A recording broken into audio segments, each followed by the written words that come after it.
Well, today marks the 50th anniversary of the Apollo 13 missions, where the struggle was getting the astronauts back safely. News 4 Tucson's Daniel McFarland has more on this story. April 17, 1970 was supposed to be the third time Americans would land on the moon, but instead, it became one of the greatest stories of both survival and perseverance. Apollo 13's takeoff went the same as the last two missions to the moon, but 5 minutes after liftoff, one of the engines failed.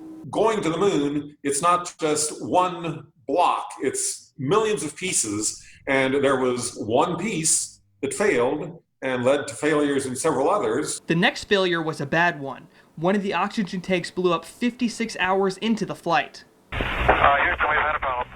After the explosion, they needed to find a way to survive. They found that they could live in the lunar module and survive that way, but then they didn't have enough power in the lunar module. That was just designed to get people from orbit down to the moon. Don Davis worked on software for the Apollo missions.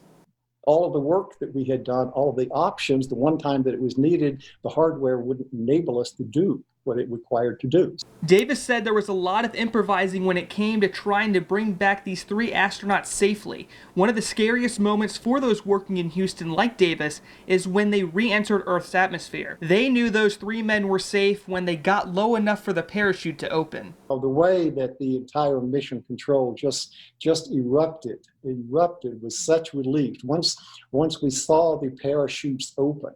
We've got you covered from Earth. Daniel McFarland, News 4 Tucson.